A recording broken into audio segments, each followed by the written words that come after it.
nziza mana yo kwizerwa, nitwe babandi twahoraga imbere yawe Yesu, tuje imbere yawe mana tugaruye amashimwe data wera. Ijambo ryawe rivuga ngo siko bizaba kuba gutegereza ntawe uzakorwa n'isoni. Abazakorwa n'isoni nabava mu isezerano nta mpamvu. Turagushimiye kuba uyu munsi Imana wemeye ko ugera, uri Imana nyiribihe, uri Imana yemeye ko uyu munsi tuba umuyoboro wo kuvuga imirimo yawe data. Amagambo yacu twabona uko tubivuga, ariko wowe Mana ni dushoboza byose data mwiza. Ngwino Mana wigaragaze, ngwino uyobore iyi gahunda, ni mu izina rya Yesu tubisabye, amen. Yesu ashimwe cyane. Niba bitabangamiye gahunda z'itorero, nasaba abavandimwe bari hano nababonye kavuga turi kumwe, niba bitabangamiye. Kandi niba bibangamye rwose nakwemera umurongo w'itorero.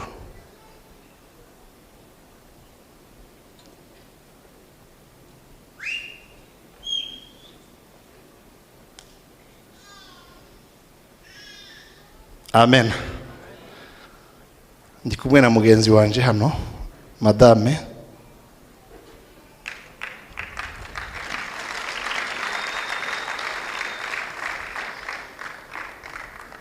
Ndagira ngo abanza avuge nanje nze gusoza. Murakoze. Ahindura umubabaro akawugira ibyishimo bisa, kimwe kiboranira nk'ibihe. ahindura umubabaro akawugira ibyishimo bisa, nta na kimwe kimunanira nk'ibihe. niureba mu ndahigurwa akabona ishyaka rikomeye, nta na kimwe kimunanira, arashoboye. haleluya. Amen. Turabahamya yuko Imana ireba mu nda y'ingumba ikaharema ishanga rikomeye. Yesu ashimwe. Impamvu ndirimbye iyi ndirimbo, hano nahaririye amarira menshi, saba Imana ngo izampe urubyaro. Ndashima Imana kuko aho naririye ariho nje gushimira.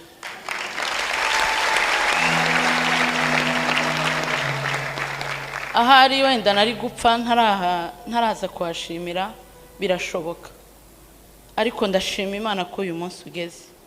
Amarira naririye hano nkaba ndi kuharirira y'ibyishimo. Yesu ashimwe.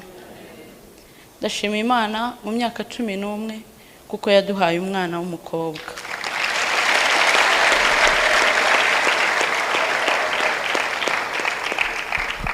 Kari agahinda kenshi, yari amarira menshi, ariko ndashima Imana kuko yo nyiribihe izigena igihe cy'umuntu, ikamenya ngo igihe runaka umunsi nk'uyu zaba mpagaze muri Fosco yandi kwishima kuko yampaye umwana w'umukobwa. Ndashima Imana yibutse isezerano ryayo, twarayibwiye kenshi, itubwira ko tuzabona urubyaro, ariko twebwe nk'abantu tukumva umwaka uko ugenda urangira, kuva ku mwaka wa mbere kugera ku myaka 11, turarambirwa pe, turarambirwa, tugera aho turavuga ngo ntibikibaye. Sinzi namwe niba bijya bibabaho, tugera aho tuvuga ngo ntibikibaye, turemeye, turi ingumba, ariko ndashima Imana igireba mu nda y'ingumba. Haleluya. Nk'abarambiye ntabwo twavuga amagambo menshi angana n'imyaka 11, ntabwo yabaho, ariko nshima Imana ko igireba mu mutima ikamenya icyo tuvuze. Ndabashimiye. Impamvu twaje hano nuko tuzi ko twababaranye namwe, twasenganye namwe, ya marira y'agahinda twayariranye namwe. Turabashimiye cyane, mwatubaye hafi, mwatubereye ababyeyi, mwababaranye natwe. Imana ibaha umugisha. Ntabwo twabona uko dushima buri muntu ku giti cye, ariko mwumve ko tubashimiye. Imana ibaha umugisha. Ndashimira Bishop, munyemerere mbivuge mu bubasha bwe, wenda simbishoboye cyane, ariko ajya agerageza kuba hafi y'ababyeyi bafite ikibazo nkanjye.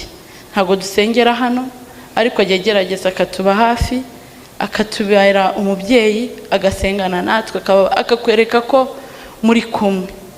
Mubyeyi, Imana iguha umugisha mwinshi. Imana ibaha umugisha, Imana ibaha umugisha guhagararana natwe mu mashimwe nk'aya. Yesu abagirire neza. Arakoze cyane. Muranyemerera nsoma ijambo gato mbone gukurikizaho ibindi. Zaburi ya 89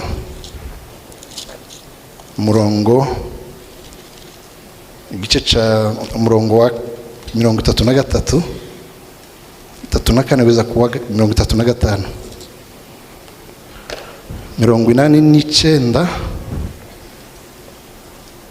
umurongo wa 34 kugeza ku wa 36.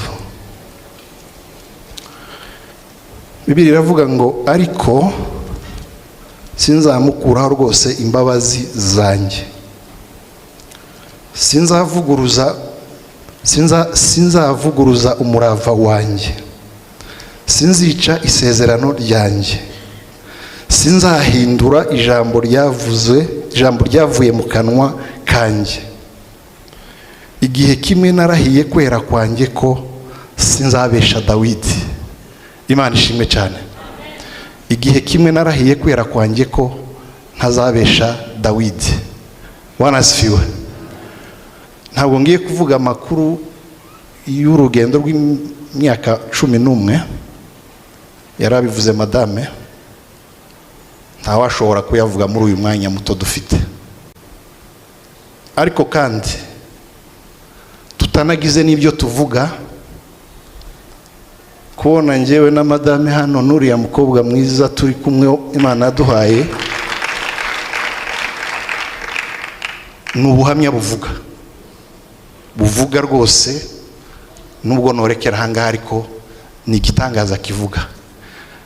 Ariko mukeneye kumva nyine amashimwe tuvamo. Turashimira Imana yabanye natwe mu rugendo rw'imyaka 11. Twagize amahirwe muri uru rugendo. Ubundi muri uru rugendo abantu bazakunda gutinda ku bibazo bahuye nabyo si bibi mu buryo bwabo, ariko twe twagize amahirwe yo gutinda ku Mana twabonye muri uru rugendo. Imana ishimwe cyane. Amen. Imana twabonye rero niyo ngira ngo mvuge. Ningira ngo mvuge umuntu hano n'uw'Imana izaba yakoresheje muri urwo rugendo. Imana ishimwe. Nabyise mu nyito yitwa ko kwizera kwacu kwamurikiwe n'inyenyeri zitandukanye kugira ngo tudate icyerekezo, izo bitugeza ku mwuzuro w'isezerano. Imana ishimwe. Twabonye Imana rero muri uru rugendo, dusobanukirwa n'imigambi yayo ku mpamvu z'urwo rugendo. Twabonye Imana irenze ibyo twita byiza. Twabonye Imana ifite imbaraga zo kuzura ibyapfuye. Tubona Imana ifite imbaraga zo kurema ibitariho bikabaho. Dusobanukirwa ko umugambi wayo mu gutinda kubyara, Imana itari igamije kutugirira nabi, ahubwo yari igamije kutwereka urukundo rwayo. Imana ishimwe cyane. Twabonye urukundo rw'Imana mu bihe by'umwijima bikomeye. Wenda singenda mvuga zaka nuko mu rugendo nkuru nguru abantu bahura nabwo batinda kuri byo bahuye nabyo bibabaza, ariko kandi no kuva mu byo umuntu yizeye nabyo bikaba byashoboka.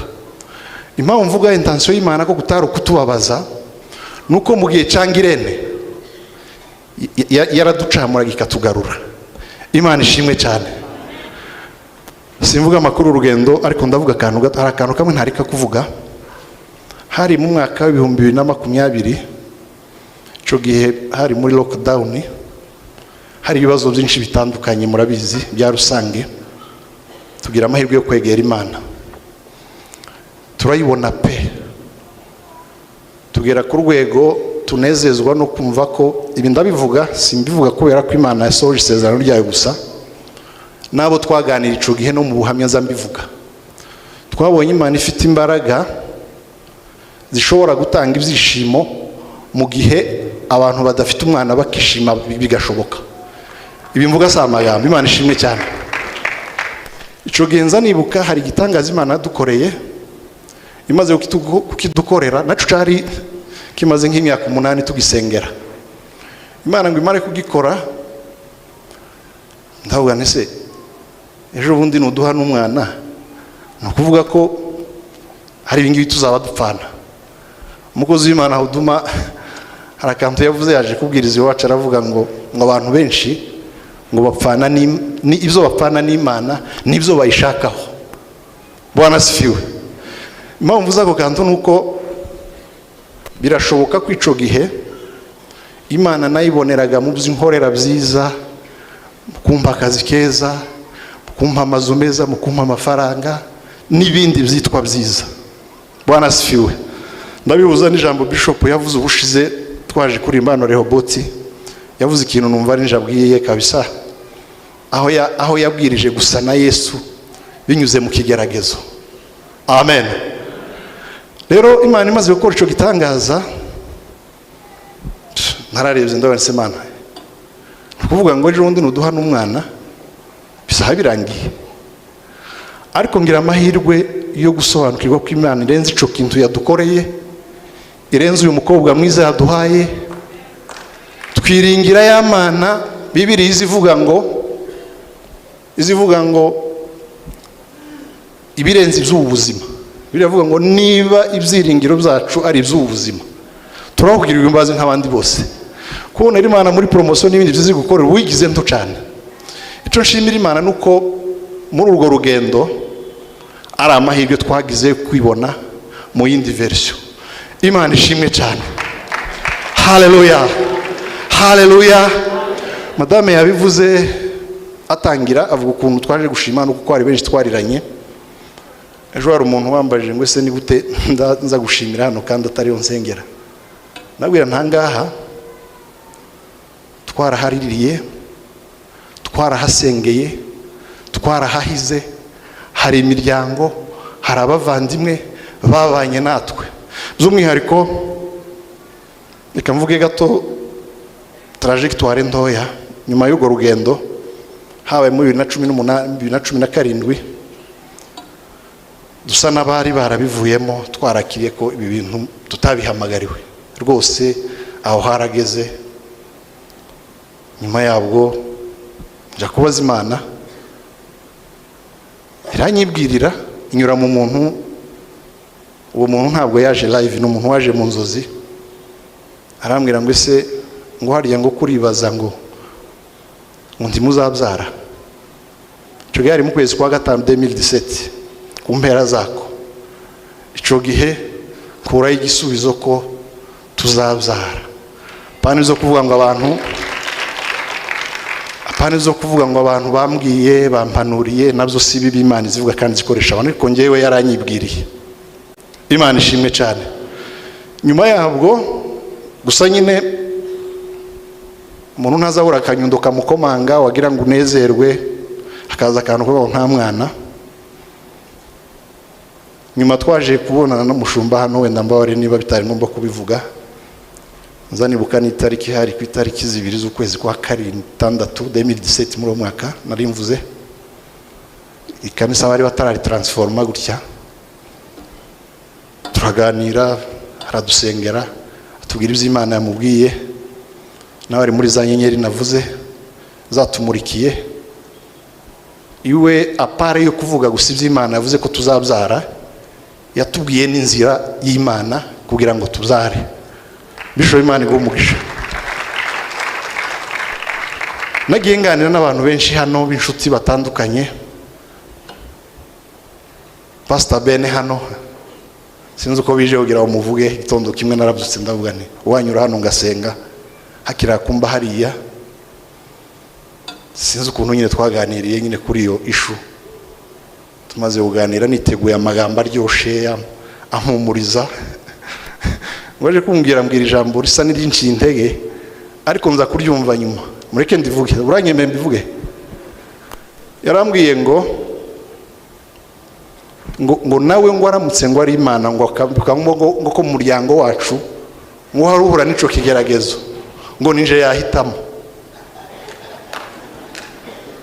mbaririmba n'ubuhamya twari kumwe hariya ngo nawe bibaye ngombwa ko hari undi iwabo wahura n'ico kibazo ngo nawe ngo niwe yambwiye ibintu bikomeye bigoye cyane kumva kuko umuntu yagize depression cyane aza kunda gusiba umuryohera ariko yambwiye ukuri numvise nyuma ya myaka nk'itatu Imana iguhe umugisha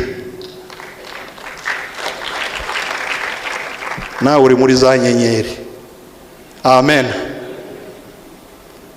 hari igihe profesaje twaganiriye nyine cyo gihe nabwo ntabwo twari tumeze neza cyane tuganira kuri ico kintu nyine ariko hariho kumvira gusa nawe yavuze igihe twari twarabivuyemo rero mwabantu mwese muri hano ndashoboye kuvuga Imana yo mu ijuru ibaho umugisha ngarutse kuri bishop yabanye natwe agira ukuntu azavuga ibintu mu buryo butuje muri 2018 nabwo reka city yo casino genda ntayivuze ubwo ni bungiza amahirwe kuyibuka twari mu mahugurwa ahantu y'abavoka mbona nyandikiye message ngo se ngo amakuru ni meza irango byuzambaje nibisanzwe ni meza cyo gihe nari mfite depression ku rwego kandi ku rwego numva nari mfite imigambi na madame ntiyarabizi yo kudisapiringa no kuvuga hari umuntu agera kumva aho uri habaye hato bitewe n'ikibazo tawe nabimbwiye nyuma kandi mbabarire ko nari nabipanze ariko ni rendo umuntu ukunda kubohoka kandi aturi imbere y'Imana cyo gihe bishop yandikiye ngo mbaze ngo amakuru ni meza ngo ni meza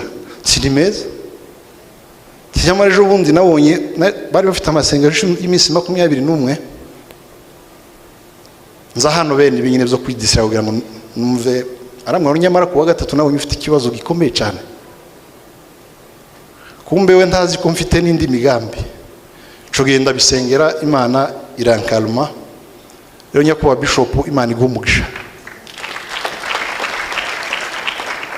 Imana yaramukoresheje kuva ico gihe 2017 kugeza umwaka ushize mu kwezi kwa mbere Imana ishimwe cyane nyakuba bishop twobona amagambo yo kugushimira Imana yagushizeho mu gihe nkiki iguha umugisha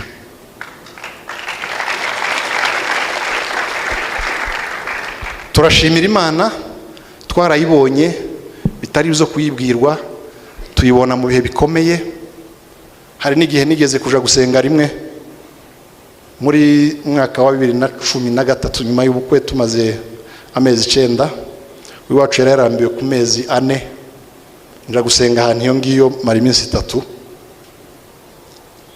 nta nsenga ryase nta ni blaming nka kumwe nk'abantu basanze y'ubu baramubwira ngo nyamara birashoboka ko ari cyo wacumuye ku Mana baramubwira ngo nugarukira ishobora byose ugashira gukiranirwa kuri umuryango wawe uzakomera ndi umuntu ukunda kwegera Imana benshi barabizi singomba kubivuga amasengesho fasting nzakora menshi yaranze ubuzima bwanje ahanini kazanibwira ndahaye birashoboka se hari ibyo nabantagikiranuka imbere y'Imana ndasenga mu mari gusenga iyo umuntu asenza akiri muto mu by'Imana uzugira ngo ubusenze Imana yahita isubiza ako kanya ico gihe kumbe iryo sengesho twakoze cyangwa iyo retraite twakoze rwari urufunguzo cyangwa imbaraga Imana ari biducagingamo kubera ko yari izi ko tuzamara imyaka 11 mpakura ijambo rivuga ngo mbabarire hari ibintu umuntu azavuga. Nabwiye umuntu cyo kintu arambwira ngo experience yangu ntisobanuye ngo yundi muntu ugomba kwigira principe universelle. So ni wewe nje ndabivuga ko nabihishuriwe. Kuramo ijambo rivuga ngo gusenga kwacu, kuniha kwacu, kurira kwacu ntabwo ari byo byihutisha umugambi w'Imana. Okay, nushaka iyo recherche uze ngo convaincre uko nje mzumva. Gusenga kwacu, kuniha kwacu, kurira kwacu sizo byihutisha umugambi w'Imana. Twariza amarira atagira ingano, twasenza amasengesho atagira ingano, ariko Imana imbiyemera ko tugomba kunyura aho ngaho. Ahubwo dusobanukirwa ko ari inkomezi, bishobora kuba inkomezi yo kugira ngo umuntu agere ku isezerano ry'Imana. Imana ishimwe cyane. Tubona Imana muri ubwo buryo, turayisobanukirwa, turayishurirwa mu yindi version. Tubona umugambi wayo kutari ukuducisha bugufi no kutubabaza, tubona ko ari ukutwereka ubundi bumana bwayo. Imana yo mu ijuru umugisha. Soza ndabashimiye mwese, nabonye inshuti hano, sizi impamvu wanamukubasenga atahagurutse, ntabuze impamvu kabisa, turaza kubivuga nidusohoka, ariko nta kundi nibyo byo wahisemo. Turashimana mwatubaye hafi, turashimana abanye natwe muri urugendo, turashimana kuko twayizereye tuharirimba indirimbo. Umunsi umwe twaje muri concert y'amasaha 12 yo kuramya no guhimbaza, baravuga ngo batarabyara ngo nibatambuke hano. Ico gihe yari imyaka nk'ibiri ishize, twari tugeze muri dimension yo gushima, twageze mu rundi rwego rwo kumva Imana. Baradusengeye, bamwe bakaza bakansira imbere iruhande, abandi bakantoraho, abandi bakagira gute. Imana ibaho umugisha. Ndetse dutanga n'ituro, njewe nagiye gutanga ituro ry'ishimwe. Shima Imana kuko ibyo byiringiro bitadukojeje isoni. Pastor Ben yararirimbye na madame baravuga ngo Imana irakora. Iya ntabwo ari slogan, Imana irakora. Tubihagazeho, Imana yacu irakora. Amen. Sinzi umwanya bambaye ariko ngiye gusoza. Imana irakora, wabyemera utabyemera, Imana yacu irakora kandi ikorera mu gihe cyayo gikwiriye. Nawe uri hano ufite ikibazo runaka, irishinga impamvu twaje hano, ntabwo twaje kwivuga, twaje kubwira abafite intimba zitandukanye ibibazo nk'ibyo twahuye nabyo. Imana yacu irakora kandi ikorera mu gihe cyayo. Amen. Amen. Mwarakoze, Imana ibaho umugisha. Ndashimiye umuryango uri hano watubaye hafi, Imana ibaho umugisha. Mudamu wanjye hano ndamushimira nyine, niko nizo nahawe. Twarabanye nawe mu rugendo, twiga amasomo atandukanye, dukuramo isomo rivuga ngo kubana neza kw'abashakanye n'imbaraga zibageza ku mwuzuro w'isezerano. Ndabivuga nshize amanga. Madame twarabanye, ntabwo twakubitanye imitwe ngo tubazanye bite byagenze gute, ntabwo twigeze twapfuye ibintu bisanzwe nk'izindi couple ziza zipfa. Twabonye Imana, si imbaraga zacu zabidushoboje, si ubwenge bwacu, si experience. Abafite experience hano ni benshi, ariko turashimira Imana. Imana yo mu ijuru aho umugisha, muyimpera amashi.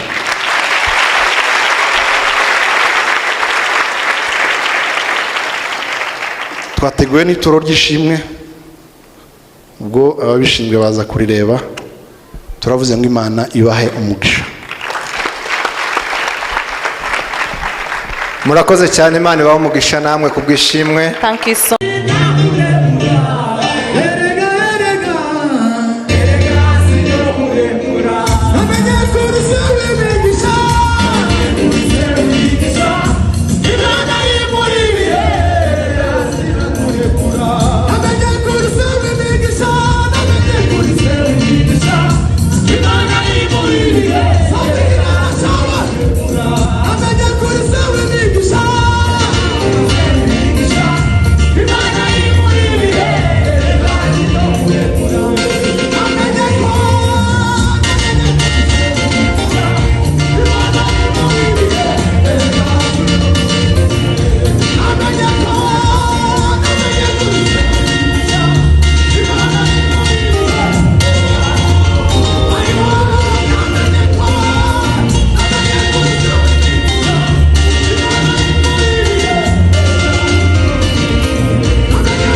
Imana